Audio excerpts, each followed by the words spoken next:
নমস্কার, সুপ্রভাত। শুরু করছি শরদিন্দু বন্দ্যোপাধ্যায় বিরচিত ঐতিহাসিক উপন্যাস তুঙ্গভদ্রার তীরের অংশগুলি। ভালো লাগলে অবশ্যই চ্যানেলটিকে সাবস্ক্রাইব করবার অনুরোধ রইল। ধন্যবাদ। মন্দিরে যাইবার পর বলরাম শয্যা দিয়া শয়ন। অর্জুনও নিজের শয্যা পাতিল। বলরাম কিছুক্ষণ সুপারি চর্পণ করিয়া বলিল, মঞ্জিরা মেয়েটি ভারী সুশীলা। অর্জুন হাসি দমন করিয়া বলিল, তা তো বুঝতেই পারছি। বলরাম সন্দিগ্ধভাবে তাহার দিকে ঘাড় ফিরাইল, বলিল, কি করে বুঝলে? অর্জুন বুঝিল বাঁশি বাজাতে পারে। বলরাম এবার হাসিয়া উঠিল। সে জন্য নয়, মেয়েটার শরীরে রাগ নেই, আর খুব কম কথা কয়। যে মেয়ে কম কথা কয় সে তো রমণী রত্ন। অর্জুনের মনে পড়িল বলরামের পূর্বতন স্ত্রী মুখরা ও চণ্ডী ছিল। অর্জুন শয্যায় শয়ন পাতিয়া বলিল, হ্যাঁ তা বটে। অতঃপর মঞ্জিরা আসি যায়। দ্বিপ্রহরে বলরামের সঙ্গে দুদণ্ড বাঁশি বাজাইয়া তৃতীয় প্রহরে ফিরিয়া যায়। রাত্রে কিন্তু বেশিক্ষণ থাকে না। আহার শেষ হইলেই পাত্রগুলি তুলিয়া লইয়া চলিয়া যায়। বলরামের সহিত তাহার আন্তরিক বন্ধন ঘনিষ্ঠ হইতেছে। সঙ্গীতের বন্ধন, নাগপাশের বন্ধন, দুইজনকে পাকে পাকে জড়াইয়া ধরিয়াছে। তবু বলরাম সাবধানী লোক। সে জানিয়া লইয়াছে যে মঞ্জিরা অনূঢ়া। পরকীয়া প্রীতি যে অতি গ্রহিত কার্য, তাহা তাহার অবিদিত নাই। এভাবে দিন কাটিতেছে। বলরাম কামানটি সম্পূর্ণ করিয়াছে, কিন্তু রাজা প্রত্যাবর্তন না করা পর্যন্ত কিছু করণীয় নাই। কৃষ্ণপক্ষ কাটিয়া শুক্লপক্ষ আরম্ভ হইতেছে। সন্ধ্যার পর দুই বন্ধু গুহার বাহিরে দাঁড়াইয়া তরুণী চন্দ্রলেখার পানে চাহিয়া থাকে। চন্দ্রলেখা দিনে দিনে পরিবর্ধমানা। একদিন এই নিস্তরঙ্গ জীবনযাত্রার মধ্যে এক বিচিত্র অপ্রাকৃত ব্যাপার ঘটিল। দিনটা ছিল শুক্লপক্ষের ষষ্ঠী কি সপ্তমী তিথি। সন্ধ্যার পর যথারীতি তাহারা আহার সমাপন করিয়া বলরাম অর্জুন শয্যায় শয়ন করিয়াছিল। মঞ্জিরা চলিয়া গিয়াছে। দ্বীপের শিখাটি তৈলাভারে ধীরে ধীরে ক্ষুদ্র হইয়া আসিতেছে। বলরাম আলস্যভরে জৃম্ভম ত্যাগ করিয়া বলিল, কামানটা পরীক্ষা করে দেখতে হবে ঠিক হলো কিনা। কাল প্রত্যুষে বেরোব। অর্জুন বলিল, বেশ তো, কোথায় যাবে? কোনো নির্জন স্থানে, যাতে শব্দ না শোনা যায়। আজ ঘুমিয়ে পড়ো। শয়নে পদ্মনাভঞ্চ। কিন্তু নিদ্রাকর্ষণের পূর্বেই বাধা পড়িল। গুহার মুখের কাছে ধাবমান পদশব্দ শুনিয়া দুইজনেই তড়িতে শয্যায় উঠিয়া বসিল। গুহার রন্ধ্রমুখে ধূম্রাকার ছায়া পড়িল। এটি কম্পিত কণ্ঠস্বর শোনা যায়, অর্জুন ভদ্র, বলরাম ভদ্র। অর্জুন গলা ছাড়াইয়া হাঁক দিল, কে তুমি? আমি চতুর্ভুজ নায়ক। দুজনে উঠিয়া দাঁড়াইল। বলরাম বলিল, চতুর্ভুজ, ভিতরে এসো, কি সমাচার? প্রহরী চতুর্ভুজ তখন গুহায় প্রবেশ করিয়া আলোকচক্রের মধ্যে দাঁড়াইল। দেখা গেল তাহার চক্ষু ভয়ে গোলাকৃতি হইয়াছে, দাঁড়ি গো প্রমাঞ্চিত। সে থরথর স্বরে বলিল, হুক্কো বুক্কো। হুক্কো বুক্কো, সে কাকে বলে? চতুর্ভুজ তখন স্খলিত স্বরে যথাসাধ্য বুঝাইয়া বলিল, রাজবংশের প্রবর্তক হরিহর ও বুক্কের প্রেতাত্মা দেখা দিয়াছেন। তাহারা গুহার বাহিরে অনতিদূরে পদচারণ করিতেছেন। চতুর্ভুজ প্রথমে তাহাদের মানুষ বলে মনে করিয়া সম্বোধন করিয়াছিল, কিন্তু তাহারা মানুষ নন, প্রেত। চতুর্ভুজের সম্বোধন অগ্রাহ্য করিয়া ঘুরিয়া বেড়াইতেছেন শুনিয়া অর্জুন লাঠি দুটি হাতে লইল, বলিল, চলো দেখি। চতুর্ভুজ মাটিতে বসিয়া পড়িয়া বলিল, আমি আর যাব না, তোমরা যাও। দুই বন্ধু গুহা হইতে বাহির হইয়া এদিক ওদিক চাহিল। চন্দ্র এখনো অস্ত যায় নাই। জ্যোৎস্না বাষ্পে চারিদিক সমাচ্ছন্ন, কিন্তু মানুষ কোথাও দেখা গেল না। তখন তাহারা আরো কিছু দূর অগ্রসর হইয়া বৃহৎ একটি প্রস্তরখণ্ড আড়াল করিয়া দাঁড়াইল। হ্যাঁ, সরোবরের দিক হইতে দুইজন লোক আসিতেছে বটে। এখানে দর্শকের নিকট হইতে প্রায় শতহস্ত দূরে আছে। একজন দীর্ঘকায় ও একজন কৃশ। একজন ব্যক্তি খর্ব ও গজস্কন্ধ। জ্যোৎস্নালোকে তাহাদের মুখাবয়ব দেখা যাইতেছে না। তাহারা যেন প্রগাঢ় মনোযোগের সহিত কোনো গোপনীয় কথার আলোচনা করিতেছে। অর্জুন ও বলরামের মাথায় ওপর দিয়ে একটা পেচক গম্ভীর শব্দ করিয়া উড়িয়া গেল। বলরাম নিঃশব্দে অর্জুনের হাত ধরিয়া প্রস্তর স্তূপের উপর টানিয়া আনিল। দুই মূর্তি অগ্রসর হইতেছে। অর্জুন ও বলরাম পাথরের আড়াল হইতে উঁকি মারিয়া দেখিল যুগল মূর্তি তাহাদের 20 হাত দূর দিয়া রাজসভার দিকে চলিয়া যাইতেছে। এখনও তাদের অবয়ব অস্পষ্ট। মানুষ বলিয়া চেনা যায়, কিন্তু চোখে দেখা যায় না মুখ চোখ। অর্জুন বলরামকে ইঙ্গিত করিল। দুইজনে আড়াল হইতে বাহির হইয়া সমস্বরে তর্জন করিল, কে যায়, দাঁড়াও। যুগলমূর্তি দাঁড়াইল। তাহাদের দেহভঙ্গিতে বিস্ময় ও বিরক্তি প্রকাশ পাইল। তারপর বুদ্বুদ যেমন ফাটিয়া অদৃশ্য হইয়া যায়, তেমনি তারা শূন্যে মিলাইয়া গেল। অর্জুন ও বলরাম দৃষ্টি বিনিময় করিল। বলরাম অধর লেহন করিয়া বলিল, যাহা দেখবার দেখেছি, চলো গুহায় ফিরি। গুহার ভিতরে চতুর্ভুজ জড়সড়ভাবে বসিয়াছিল। প্রদীপটা নিবু নিবু করছিল। বলরাম প্রদীপে তৈল ঢালিল। প্রদীপ আবার উন্মীলিত হইল। চতুর্ভুজ বায়সের ন্যায় বিকৃত কণ্ঠে বলিল, দেখলে? বলরাম শয্যা অববেশন করিয়া বলিল, দেখলাম। চোখের সামনে মিলিয়ে গেল, কিন্তু ওরা যে হুক্কো বুক্কোতে প্রেতাত্মা, তা তুমি জানলে কি করে? চতুর্ভুজ শয্যার পাশে আসিয়া বসিল। বলিল, গল্প শুনেছি। হরিহর ছিলেন লম্বা রোগা, আর বুক্ক ছিলেন পেটে মোটা। ওরা মাঝে মাঝে দেখা দেন, অনেকে দেখেছে। রাজ্যের যখন কোনো গুরুতর বিপদ উপস্থিত, তখন ওরা দেখা দেন। দুই বন্ধু উদ্বিগ্ন চক্ষে চাহিয়া রহিল। গুরুতর বিপদ? কি বিপদ? তুঙ্গভদ্রা পরপারে মূর্তিমান বিপদ বুভুক্ষ শার্দুলের ন্যায় ঘুরিয়া বেড়াইতেছে, সেই বিপদ? কিংবা অন্য কিছু? চতুর্ভুজের কথায় তাহাদের চিন্তাজাল ছিন্ন হইল। আজ রাত্রে আমি গুহার মধ্যে থেকেই পাহারা দেব। কি বলো? বলরাম বলিল, সেই ভালো। তুমি আমাদের পাহারা দেবে, আমরা তোমাকে পাহারা দেব। 4 মহারাজ দেবরায় সৈন্য পরিদর্শনে যাত্রা করিবার পর সভাগৃহের দ্বিতলের গৌরব গরিমা অনেকটা কমিয়া গিয়াছিল। দুই রাজকন্যা পরিচারিকা পরিবেষ্টিত হইয়া বাস করিতেছিলেন। পিঙ্গলা নাই, রাজার সঙ্গে গিয়াছে। বিদ্যুৎমালা ও মণিকঙ্কনার মানসিক অবস্থা খুবই করুণ হইয়া পড়িয়াছিল। দুই ভগিনীর মনকষ্টের কারণ সম্পূর্ণ বিভিন্ন। মণিকঙ্কনা কাতর হইয়াছে রাজার বিগ্রহে। প্রভাতে উঠিয়া সে আর রাজার দর্শন পায় না, আড়াল হইতে তাহার কণ্ঠস্বর শুনিতে পায় না। সে ক্ষীণ মনে এক কক্ষ হইতে অন্য কক্ষে ঘুরিয়া বেড়ায়। কখনো চুপি চুপি রাজার বিরাম কক্ষে যায়, পালঙ্কের পাশে বসিয়া গভীর দীর্ঘশ্বাস মোচন করে। তারপর যখন গৃহ অসহ্য হইয়া ওঠে, তখন দেবী পদ্মালয়ার ভবনে যান। সেখানে বালক মল্লিকার্জুনের সঙ্গে কিয়ৎক্ষণ খেলা করিয়া ফিরিয়া আসে। সে লক্ষ্য করে রাজার অবর্তমানে পদ্মালয়ার অবিচল প্রসন্নতা তিলমাত্র ক্ষুণ্ণ হয় নাই। সে মনে মনে বিস্মিত হয়, এরা কেমন মানুষ? বিদ্যুৎমালার সমস্যা অন্য প্রকার। বস্তুত তাহার সমস্যা একটা নয়, অনেকগুলো সমস্যার সূত্র একসঙ্গে জট পাকাইয়া গিয়াছে। বিদ্যুৎমালা যাহাকে বিবাহ করিবার জন্য বিজয়নগরে আসিয়াছেন, সেই দেবরায়ের প্রতি তিনি প্রীতিমতী নন। যাহার প্রতি মোহন তাহার আসক্ত হইয়াছে, সে রাজা নয়, রাজপুত্র নয়, অতি সামান্য যুবক। তাহার সহিত রাজপুত্রীর বিবাহের কথা কেউ ভাবিতেই পারে না। পূর্বে অর্জুনের সহিত বিদ্যুৎমালার প্রায় প্রত্যহ দেখা যাইত। 10 দিন আগে দ্বিতলের বাতায়নে দাঁড়াইয়া বিদ্যুৎমালা চকিতের ন্যায় অর্জুনকে অশ্বারোহণে চলিয়া যাইতে দেখিয়াছেন। তারপর আর তিনি অর্জুনকে দেখেন নাই। শুনিয়াছেন অর্জুন দৌত্য কার্যে গিয়াছিলেন, ফিরিয়া আসিয়াছে। তারপর সে কোথায় গেল?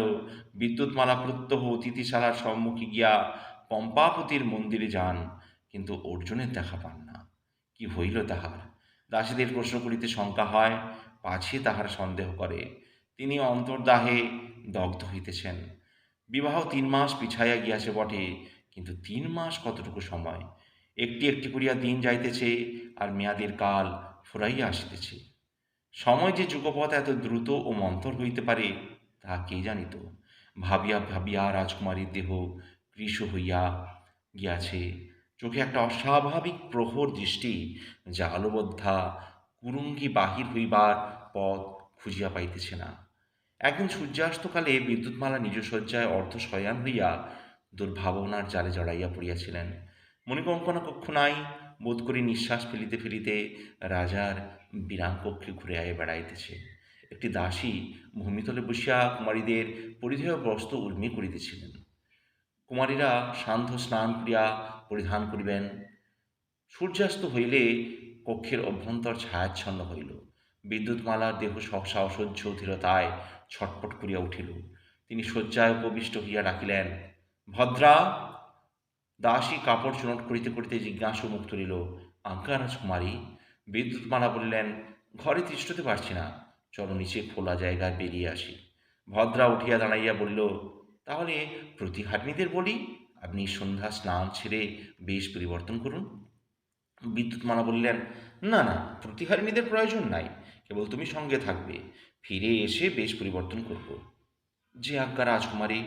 ভদ্রাকে লইয়া বিদ্যুৎমালা নিচে নামিলেন। শোভানীর প্রতিহারিণীরা একবার সপ্রশ্ন ভ্রু তুলিল। ভদ্রা দক্ষিণ হস্তের ইঙ্গিত করিল। রাজকুমারীরা বন্দিনী নয়। কেহ বাধা দিল না। প্রাঙ্গণে নামিয়া বিদ্যুৎমালা এদিক ওদিক দৃষ্টি নিক্ষেপ করিলেন। কেবল উত্তর দিকে পম্পাবতীর মন্দিরের পথ তাহার পরিচিত।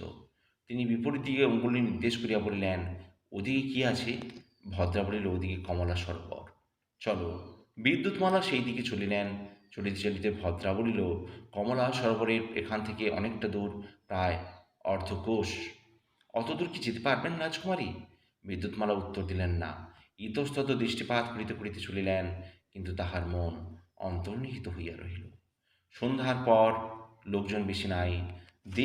যে দু চারটি পৌরজন সম্মুখে পড়িল, তাহারা রাজকুমারী দেখিয়া সসম্ভ্রমে দূরে সরিয়া গেল। খানিকটা দূর গিয়া রাজকুমারী অনুভব করিলেন যে পথ কঙ্করময় হইয়াছে। অদূরে একটি পাহাড়। তিনি জিজ্ঞাসা করিলেন, ওটি কি? ভদ্রা বলিল, ওটি কুমারী, ওর মধ্যে গুহা আছে, লোকে বলে সংকেত গুহা। ভদ্রার ঠোঁটের কোণে একটি চাপা হাসিও দেখা দিল। সংকেত গুহার পরিচয় পুরুষদের সকলেই জানে। রাজকুমারী গুহা সম্বন্ধে আর কোনো ঔৎসুক্য দেখাইলেন না। আরও কিছু দূর অগ্রসর হইয়া দেখিলেন কমলা সরোবর এখনো দূরে। তিনি ফিরিলেন। এই ভ্রমণের ফলে বিক্ষিপ্ত মন ঈষৎ শান্ত হইল। পরদিন সায়ংকালে বিদ্যুৎমালা ভদ্রাকে বলিলেন, আমি আজও একটু ঘুরে ফিরে আসি, তোমাকে সঙ্গে যেতে হবে না। ভদ্রার মুখে অব্যক্ত আপত্তি দেখিয়া তিনি বলিলেন, ভয় নাই, আমি হারিয়ে যাব না, পথ চিনে ঠিক ফিরে আসতে পারবো। ভদ্রা আর কিছু বিশেষ বলিলেন না। বিদ্যুৎমালা নিচে নামিয়া কাল যেদিকে গিয়াছিলেন সেই দিকে চলিলেন। পরিচিত পথে চলাই ভালো। অপরিচিত পথ কিরূপ কণ্ঠকাকীর্ণ তাহা রাজকন্যা বুঝিতে আরম্ভ করিয়াছেন। আকাশে সূর্যাস্তের বর্ণলীলা শেষ হইয়াছে, চাঁদের কিরণ পরিস্ফুট হয় নাই। বিদ্যুৎমালা নিচু পাহাড়টা পাশে রাখিয়া কিছুদূর অগ্রসর হইয়া ফিরি ফিরি করিতেছিলেন। এমন সময় পিছন দিক হইতে কে বলিল, রাজকুমারী, আপনি এখানে? বিদ্যুৎমালা ফিরিয়াই দাঁড়াইলেন। দেখিলেন গুহার দিক হইতে দ্রুত আসিতেছে অর্জুন। তাহার মুখে বিস্ময় বিমূঢ় হাসি। অর্জুন বিদ্যুৎমালার সম্মুখে যুক্ত করে দাঁড়াইল। বলিল, আপনি একা এত দূর এসেছেন? বিদ্যুৎমালা ক্ষণকাল তাহার মুখের পানে চাহিয়া রহিলেন। তারপর কোনো কথা না বলিয়া ঝরঝর করে কাঁদে ফেলিলেন। উদ্বেগের সঞ্চিত বাষ্প অশ্রুর আকারে বাহির হইয়া আসিল। অর্জুন হতবুদ্ধ হইয়া গেল। নির্বাক সশঙ্ক মুখে বিদ্যুৎমালার পানে চাহিয়া রহিল। বিদ্যুৎমালা চোখ মুছিলেন না। গলদস্যু নেত্রে ভাঙা ভাঙা গলায় বলিলেন, আগে রোজ সকালে আপনাকে দেখতাম, আজকাল দেখতে পাই না কেন? অর্জুন হৃদয়ের মধ্যে একটা চমক অনুভব করিল। রাজকুমারী কি বলিতেছেন? কিন্তু না, ইহা সাধারণ কুশল প্রশ্ন মাত্র। অশ্রুজলেরও হয়তো একটা কারণ আছে। রমণীর অশ্রুপাতের কারণ কে কবে নির্ণয় করতে পারিয়াছে? অর্জুন আত্মসমর্পণ সম্বরণ করিয়া বললেন, আমি এখন আর অতিথি ভবনে থাকি না। রাজা আমাকে কাজ দিয়েছেন। আমি আর আমার বন্ধু বলরাম একসঙ্গে এই গুহার মধ্যে থাকি। বিদ্যুৎমালা এবার চোখ মুছিলেন। ঘাড় ফিরাইয়া গুহার দিকে চাহিয়া বলিলেন, গুহায় থাকেন? গুহায় কেন? অর্জুন বলিল, তা জানি না, রাজার আদেশ। আপনি ভালো আছেন? বিদ্যুৎমালা অধরে একটু ম্লান হাসি খেলিয়া গেল। ভালো? হ্যাঁ, ভালোই আছি। আপনি তো লাঠি ছড়ে দেশ বিদেশ ঘুরে বেড়াচ্ছেন। অর্জুন বিস্মিত হইয়া বলিল, আপনি জানলেন কি করে? ও, আমি বোধহয় আপনাকে লাঠি ছোঁড়ার কথা বলেছিলাম। হ্যাঁ, রাজা আমাকে দ্রুতকার্যে পাঠিয়েছিলেন। কিছুক্ষণ দুজনে নীরব, যেন উভয়েরই কথা ফুরাইয়া গিয়াছে। শেষে অর্জুন বলিল, সন্ধ্যা উত্তীর্ণ হয়ে গেছে, চলুন আপনাকে পৌঁছে দিয়ে আসি। বিদ্যুৎমালা বললেন, না, আমি একা যেতে পারবো। কাল এই সময় আপনি এখানে থাকবেন, আমি আসব। বিদ্যুৎমালা চলিয়া গেলেন। যাইতে যাইতে কয়েকবার পিছু ফিরিলেন। অর্জুন দাঁড়াইয়া রহিল। তারপর রাজকন্যা দৃষ্টির বহির্ভূত হইয়া গেলে অশান্ত মন শঙ্কিতভাবে তিনি গুহায় ফিরিলেন। বিদ্যুৎমালার একটি রাত্রি একটি দিন দুঃসহ অধীরতার মধ্যে কাটিল, কিন্তু তিনি মন স্থির করিয়া রইয়াছেন। বায়ুতাড়িত হাল ভাঙা নৌকায় ইতস্তত ভাসিয়া বেড়াইলে কোনো ফল হইবে না। নৌকা ছাড়িয়া জলে ঝাঁপাইয়া পড়িয়া তীরের দিকে যাইতে হইবে। এবার অগাধ জলে সাঁতার। সন্ধ্যার কিছু পূর্বে বিদ্যুৎমালা গুহার অভিমুখে গেলেন। মণিবন্ধে একটি মল্লী ফুলের মালা চড়ানো। আজ আর কান্নাকাটি নয়, প্রগল্ভ চটুলতা। অর্জুনের হৃদয় এখনো প্রেমহীন। নারীর তুনিরে যত বাণ আছে সমস্ত প্রয়োগ করিয়া অর্জুনের হৃদয় জয় করিয়া লইয়াতে হইবে। অর্জুন অপেক্ষা করিতেছিলেন। যে পাষাণ স্তূপের পাশে দাঁড়াইয়া পুক্কপুক্কদের প্রেতাত্মা দর্শন করিয়াছিলেন, সেই পাষাণ স্তূপে ঠেস দিয়া পথের দিকে চাহিয়া রহিলেন। বিদ্যুৎমালা আসিয়া তাহার সম্মুখে দাঁড়াইল। অর্জুন খাড়া হইয়া দুই কর যুক্ত করিল। বিদ্যুৎমালা হাসিলেন। গোধূলির আলোকে দুই হাসির বিদ্যুৎ দীপ্তি যেন দুই অর্জুনের চোখে ধাঁ ধাঁ লাগাইয়া দিল। সে দেখিতে পাইল যে হাসির পিছনে অনেকখানি কান্না, অনেকখানি ভয় লাগিয়া আছে। রাজকন্যা বলিলেন, এদিকটা বেশ নিরিবিলি, তবু স্তম্ভের আড়ালে যাওয়াই ভালো। তিনি আগে আগে চলিলেন। অর্জুন নীরবে তাহার অনুগামী হইল। দুইজনে স্তম্ভ পাষাণের অন্তরালে দাঁড়াইলেন। এখানে কাহারও চোখে পড়িবার আশঙ্কা নাই। বিদ্যুৎমালা অর্জুনের কাছে আসিয়া দাঁড়াইলেন। একটু ভঙ্গুর হাসিয়া বলিলেন, অর্জুন ভদ্র, অর্জুন ভদ্র, আবার আপনার সামনে বিপদ আসিয়া উপস্থিত। বিদ্যুৎমালার মুখে এমন কিছু একটা ছিল যাহা দেখিয়া অর্জুনের বুক দুরদুর করে উঠিল। সে বলিল, বিপদ? বিদ্যুৎমালা বলিলেন, হ্যাঁ, গুরুতর বিপদ। একবার যাকে নদী থেকে উদ্ধার করেছেন তাকে আবার উদ্ধার করতে হবে। অর্জুন মূঢ়ের ন্যায় পুনরাবৃত্তি করিল, উদ্ধার? বিদ্যুৎমালা অর্জুনের মুখ পর্যন্ত চক্ষু তুলিয়া তাহার আবার বক্ষ পর্যন্ত নত করিল। অস্ফুট স্বরে বলিলেন, হ্যাঁ, উদ্ধার। আমাকে উদ্ধার করতে হবে। এখনো বুঝতে পারছেন না? অসহায়ভাবে মাথা নাড়িয়া অর্জুন বলিল, না, তবে বুঝিয়ে দিচ্ছি। বিদ্যুৎমালা মল্লিকা মালাটি মণিবন্ধ হইতে পাকে পাকে খুলিয়া হাতে ধরিলেন। তারপর অর্জুন কিছু বুঝিবার পূর্বেই মালিকাটি তাহার গলায় পরাইয়া দিলেন। অর্জুন ক্ষণকাল স্তম্ভিত হইয়া রহিল। তারপর প্রায় চিৎকার করে বলিল, রাজকুমারী, এ কি করলেন? থরথর কম্পিত অধরে হাসি আনিয়া বিদ্যুৎমালা বললেন, স্বয়ংবর হলাম। তিনি একটি পাষাণ পট্টের উপর বসিয়া পড়িলেন। প্রগল্ভতা তাহার প্রকৃতিসিদ্ধ নয়, তাই এইটুকু অভিনয় করিয়া তাহার দেহ মনের সমস্ত শক্তি নিঃশেষ হইয়া গিয়াছিল। অর্জুন আসিয়া তাহার পায়ের কাছে বসিল। ব্যাকুল চক্ষে তাহার মুখের দিয়ে চাহিয়া রহিল। অলক্ষিত আকাশে কালো মৃদু হইয়াছে। অর্জুন মিনতির স্বরে বলিল, রাজকুমারী, আপনি ক্ষণিক বিভ্রমে ভুল করে ফেলেছেন। আপনার মালা ফিরিয়ে নিন। আমি প্রাণান্তেও কাউ কিছু বলব না। বিদ্যুৎমালা আকাশের পানি চাহিয়া বলিলেন, মাথা নাড়িলেন, আর তা হয় না। কিন্তু আজ আমি যাই, অন্ধকার হয়ে গেছে। কাল আবার আসব। কাল কিন্তু আর তোমাকে আপনি বলতে পারবো না। তুমিও আমাকে তুমি বলবে। ছায়ার ন্যায় বিদ্যুৎমালা অন্তর্হিতা হলিলেন। অর্জুন গুহায় ফিরিল। মঞ্জির এখনো খাদ্য লইয়া আসে নাই। বলরাম প্রদীপ জ্বালিয়া মৃদঙ্গ লইয়া বসিয়াছে, আপন মনে গান গাহিতেছে। ন কুরু নিতম্বিনী গমন বিলম্বন মনুষরতং হৃদয়েশম। অর্জুন গলা হইতে মালা খুলিয়া হাতে বুলাইয়া ঝুলাইয়া রইয়াছিল। বলরাম মালা দেখিয়া গান থামাইল, বলিল, মালা কোথায় পেলে? পানসুপারি বাজারে কিনতে গিয়েছিলে নাকি? অর্জুন একটু স্থির থাকিয়া বলিল, না, একটি মেয়ে দিয়েছে। বলরাম উচ্চ হাস্য করিয়া বলিল, আরে বাহ, তুমিও মেয়ে জুটিয়ে ফেলেছ। বেশ বেশ, তা কে মেয়েটি? রাজপুরীর পুরন্দ্রী নিশ্চয়। অর্জুন বর্মা বলিলেন, হ্যাঁ, রাজপুরীরই পুরন্ত্রী, কিন্তু নাম বলতে নিষেধ আছে।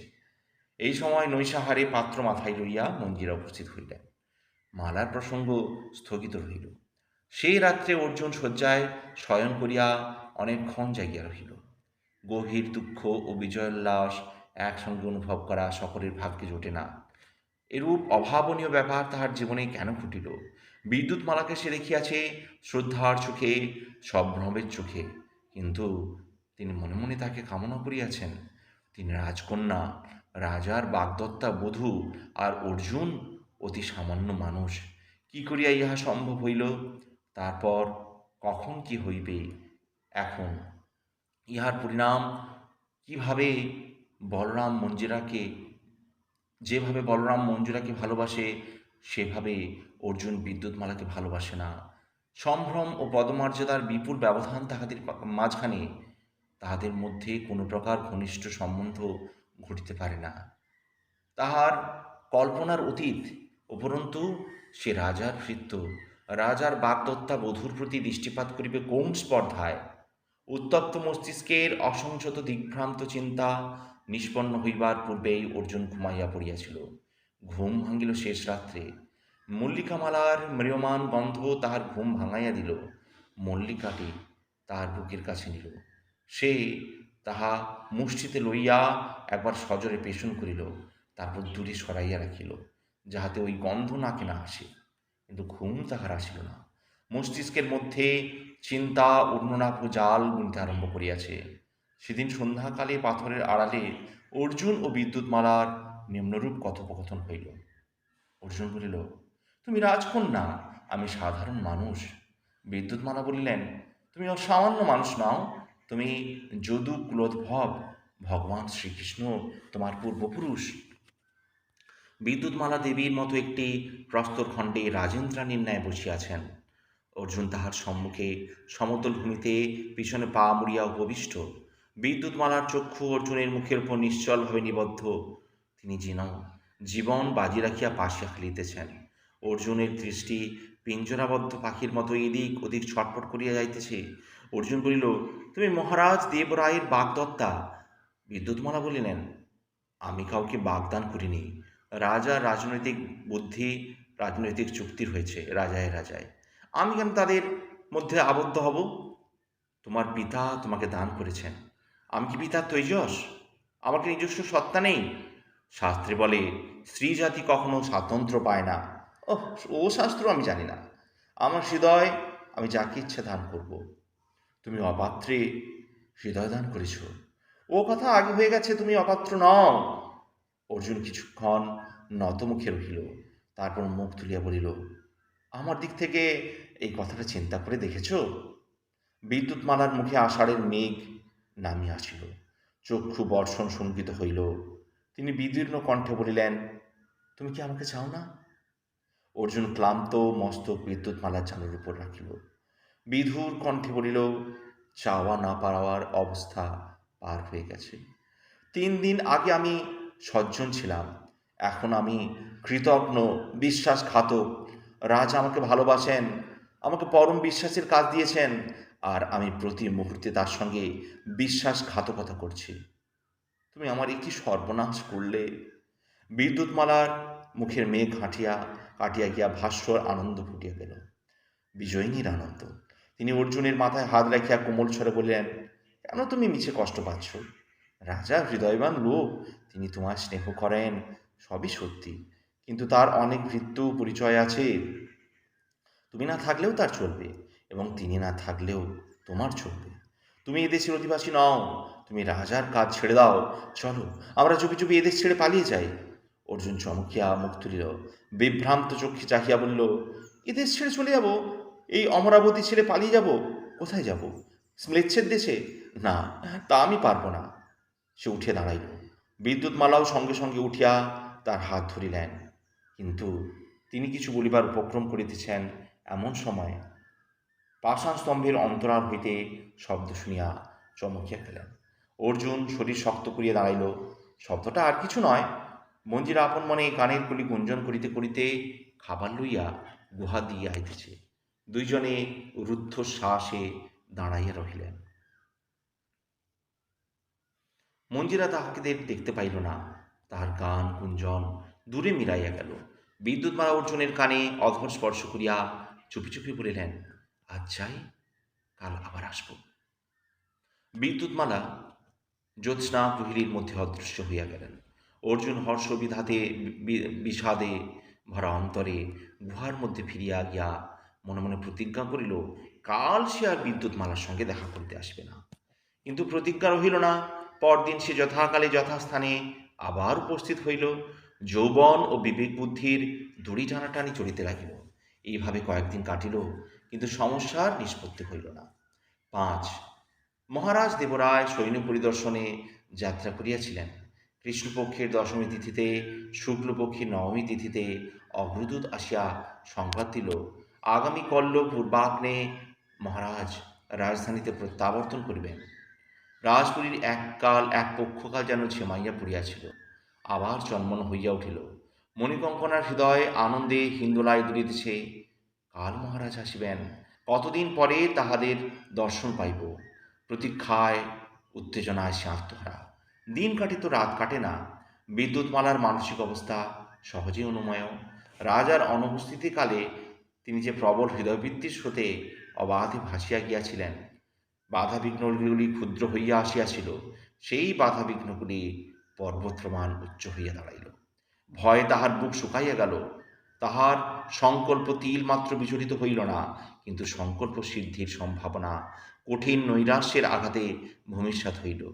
কি হইবে? অর্জুন পলায়ন করিতে অসম্মত। তবে কি তিনি তার মৃত্যুভিন্ন এ সংকট হইতে উদ্ধারের কোনো পথ নাই? বিদ্যুৎমালা উপাধান মুখে গুজিয়া নীরবে কাঁদিলেন। চোখের জলে উপাধান সিক্ত হইল, কিন্তু অন্ধকারে পথের দিশা মিলিল না।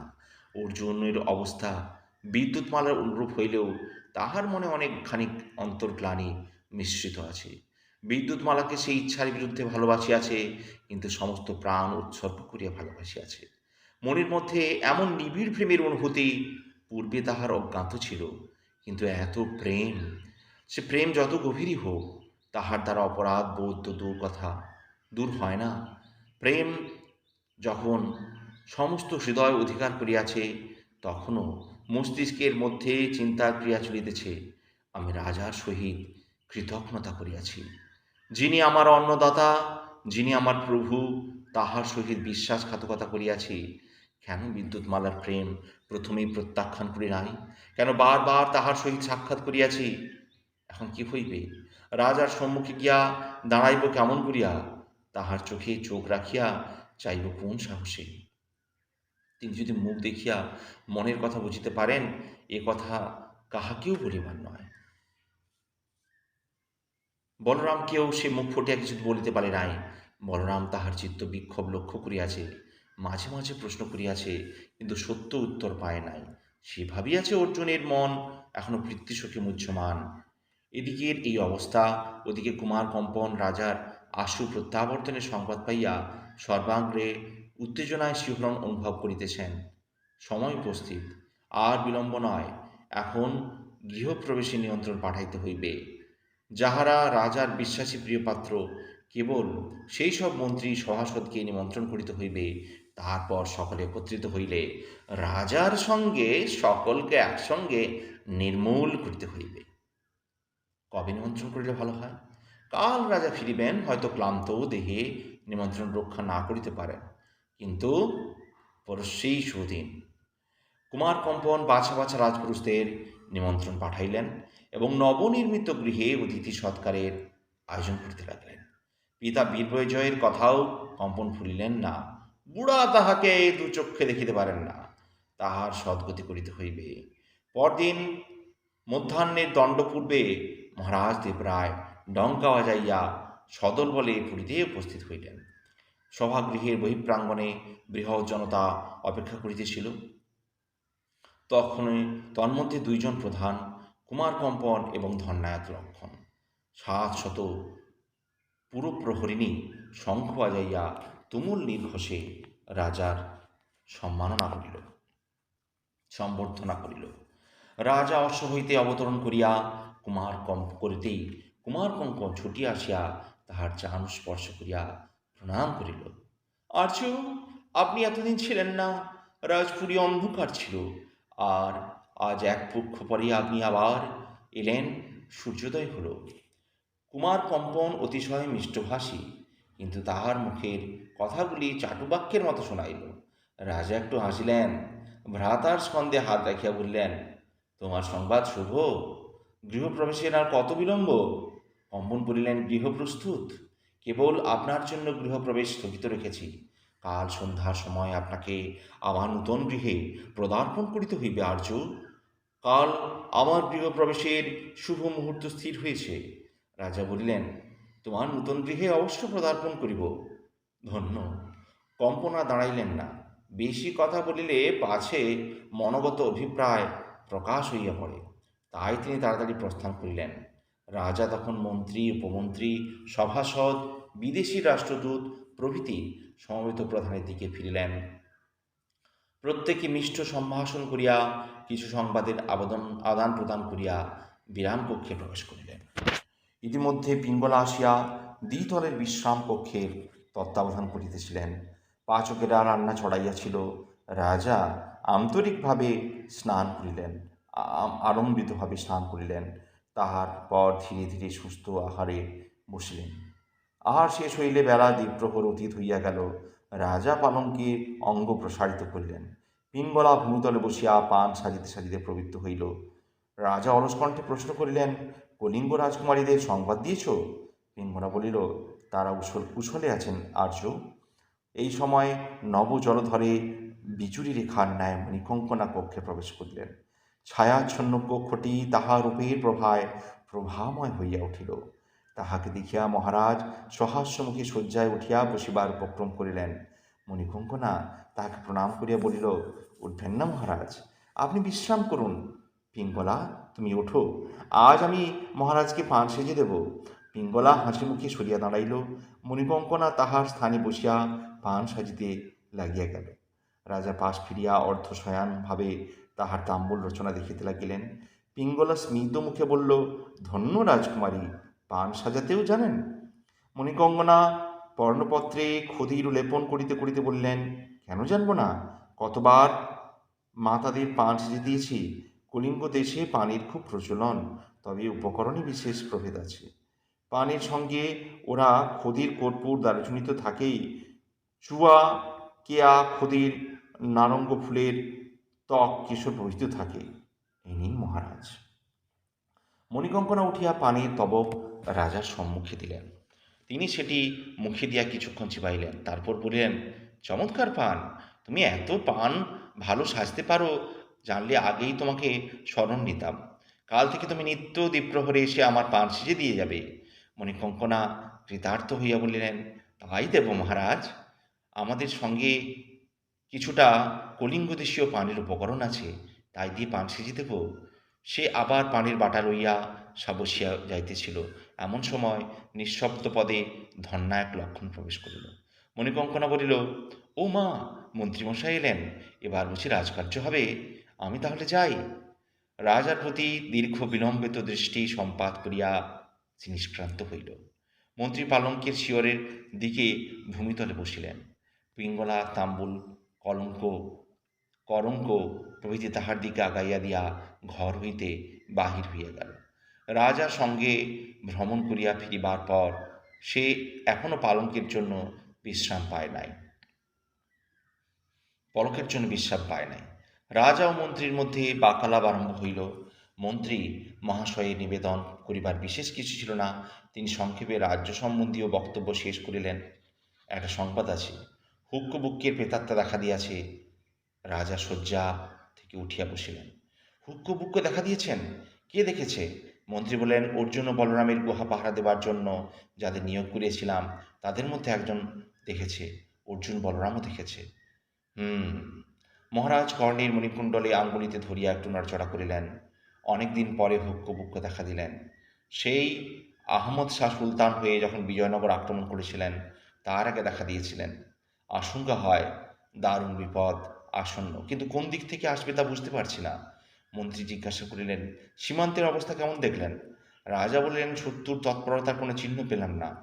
আমার সীমান্তরক্ষী সেনাদল একটু ঝিমিয়ে পড়েছিল, আমাকে দেখে আবার চাঙ্গা হয়ে উঠেছে। মন্ত্রী কিছুক্ষণ কুচকুচ করিয়া সুপারি কাটিলেন, তারপর নিজের জন্য পান সাজিতে সাজিতে বললেন, কুমার কঙ্কন গৃহপ্রবেশ উপলক্ষে বাছা বাছা কয়েকজন সদস্যকে নিমন্ত্রণ করেছেন। আমিও নিমন্ত্রিত হয়েছি, কিন্তু আমার ভালো লাগছে না। কি ভালো লাগছে না? এই নিমন্ত্রণের ভাবভঙ্গি। সন্দেহ হচ্ছে কুমার কম্পনের কোনো প্রচ্ছন্ন অভিসন্ধি আছে। সে দ্বাদশ ব্যক্তিতে নিমন্ত্রণ করেছেন, তাদের কারোর সঙ্গেই তার ঘনিষ্ঠতা হৃদ্যতা নেই। কিন্তু প্রচ্ছন্ন অভিসন্ধি কী থাকতে পারে তা জানি না। মহারাজ, আপনিও নিমন্ত্রিত। আমার মনে হয় আপনার না যাওয়াই ভালো। রাজার ললাট মেঘাচ্ছন্ন হইল। তিনি ক্ষণকাল নীরব থাকিয়া বললেন, কম্পন আমাকে ভালোবাসে, সে আমার অনিষ্ট করবার চেষ্টা করবে আমি ভাবতেই পারি না। তাছাড়া আমার ঘনিষ্ঠ, আমাকে অনিষ্ট করবার ক্ষমতা তার নেই। আপনিও তো নিমন্ত্রিত আছেন, আপনি কি যাবেন না? মন্ত্রী বার মুখে দিয়ে বলিলেন, না মহারাজ, আমি যাব না। হুক্কবুক্ক দেখা দিয়েছেন, এ সময় আমাদের সকলেই সতর্ক থাকা ভালো। এ প্রসঙ্গে সমাপ্ত করিবার পূর্বেই দ্বাররক্ষিণী আসিয়া জানাইল, অর্জুন বর্মা বলরাম রাজার সাক্ষাৎপ্রার্থী। রাজা অনুমতি পাইয়া দুজনে এসে পালঙ্কের পদপ্রান্তে বসিল। অর্জুন রাজার মুখে চক্ষু তুলিতেই চক্ষু নত করিল। বলরাম যুক্ত করে বলিল, আর্য, কামান তৈরি হয়েছে, সঙ্গে এনেছিলাম, প্রহরণীর কাছে গচ্ছিত আছে। রাজা প্রহরণীকে ডাকিয়া কামান আনিতে বলিলেন। কামান আসিলে প্রহরণীকে বলিলেন, বলরাম বা অর্জুন যদি অস্ত্রশস্ত্র নিয়ে আমার কাছে আসতে চায় কোনো বাধা দিও না। প্রহরণী প্রস্থান করিলে বলরাম উঠিয়া কামান রাজার হাতে দিল। এক হস্ত কামান পরিমাণ যন্ত্রটি দেখিয়া অনেকটা বকযন্ত্রের মতো দেখিতে লাগিল। রাজা সেটিকে উত্তম রূপে পরীক্ষা করিয়া মন্ত্রীর হাতে দিলেন। বলিলেন, যন্ত্রের প্রক্রিয়া বুঝেছি, যন্ত্র চালিয়ে দেখেছ? বলরাম বললেন, আজ্ঞা দেখেছি, ঠিক চলে। অর্জুন আর আমি একদিন বনের মধ্যে গিয়া পরীক্ষা করে দেখেছি, 50 হাত দূর পর্যন্ত প্রাণঘাতী লক্ষ্য ভেদ করতে পারে। অর্জুন বললেন, ভালো, আমিও পরীক্ষা করে দেখতে চাই। কাল প্রত্যুষে তোমরা আসবে, দক্ষিণের জঙ্গলে পরীক্ষা হবে। পরীক্ষার জন্য কী কী বস্তু প্রয়োজন? বললেন, বেশি কিছু না আর্য, 3টি মাটির কলসি হলেই চলবে। বাকি যা কিছু আমি বারুদ, কার্পাস বস্ত্র, নারকেল রজ্জু আমি সঙ্গে নিয়ে আসবো। রাজা প্রশ্ন করিলেন, লৌহ নালিকা প্রস্তুতের কৌশল প্রকাশ করিতে চাও না? বলরাম আবার যুক্তপানি হইল, মহারাজ, এটি আমার বিশেষ গুপ্তবিদ্যা। যদি এই উপযুক্ত শিষ্য পাই তাহলে তাকে শেখাবো। ভালো, তুমি একা লঘু কামান কত তৈরি করিতে পারো? মাসে 3টা তৈরি করতে পারবো। রাজা ঈষৎ হাসিয়া চিন্তিয়া বলিলেন, তবে তোমার গুপ্তবিদ্যা গুপ্তই থাক, অন্তত শত্রুপক্ষ জানতে পারবে না। পরদিন উষাকালে বলরাম ও অর্জুনকে সঙ্গে লইয়া দক্ষিণে জঙ্গলে উপস্থিত হইলেন। জঙ্গল নামমাত্র, রৌদ্র দগ্ধ শুষ্ক গাছপালার ফাঁকে শলাকীর্ণ সমভূমি। 3টি মৃৎ কলস পাশাপাশি বসাইয়া বলরাম কলস হইতে 50 হাত দূরে সরিয়া আসিয়া লক্ষ্যভেদের জন্য প্রস্তুত হইল। প্রথমে সে কামানটি নলের মুখ দিয়া অর্ধমুষ্টি বারুদ প্রবিষ্ট করাইয়া ক্ষুদ্র একখণ্ড কার্পাস নলের মুখে ঠাসাইয়া দিয়েছিল। কামানের পশ্চাৎভাগে ক্ষুদ্র ছিদ্রপথে একটু বারুদের গুণা দেখা দিল। তখন সে নলের মুখে মটরের মতো লৌহ গুটিকা প্রবেশ করাইয়া আবার কার্পাস দণ্ড দিয়া মুখ বন্ধ করিল। বলিল, মহারাজ, কামান তৈরি, এখন আগুন দিলেই গুলি বেরুবে। রাজা বলিলেন, দাও আগুন। বলরাম একটি অগ্নিমুখ নারকেল রজ্জু সঙ্গে আনিয়াছিল, সেটি কলসির দিকে লক্ষ্য করিয়া কামানের পিছন দিকে অগ্নিস্পর্শ করিল। অমনি সশব্দে কামান হইতে গুলি বাহির হইয়া 50 হাত দূরে 3টি কলস চূর্ণ করিয়া দিল। রাজা সহর্ষে বলরামের স্কন্ধে হাত রাখিয়া বলিল, ধন্য, আজ থেকে অর্জুনের মতো তুমিও আমার ভিত্ত হলে। এই লঘু কামান আমি নিলাম। নমস্কার। আজ এই পর্যন্তই। আগামীকাল পরবর্তী পর্ব। ভালো লাগলে অবশ্যই সাবস্ক্রাইব করবেন, অনুরোধ রইল। ধন্যবাদ।